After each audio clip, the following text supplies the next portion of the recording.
Good morning. It is Monday, April 7th, and I am here with your encouragement for the day. So, I just want to encourage you guys, myself too. I want to encourage us in the wait. You know, we pray, we ask, we fast. We have these things that we're seeking God out for, that we're asking for. And sometimes we experience delay. Sometimes He makes us wait.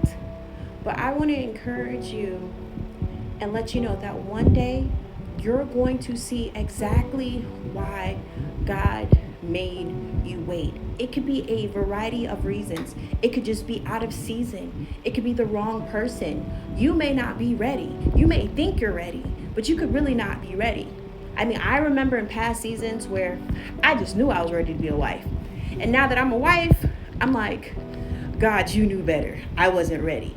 There were relationships with people, where their friendships, relationships that I wanted so badly. And I felt like they were stripped away from me. And I'm just like, God, why? But God knew better. The Bible does say that, our seasons, our times, all of that is in God's hands. There's nothing new under the sun. There's nothing that can happen or transpire that would surprise Him. That means He knows what's going to happen. And so, I don't know about you, but I would rather have someone who knows what's going to happen be over my life than me just free willing it, trying to figure it out. There is a blessing in the wait. There is a blessing in the delay.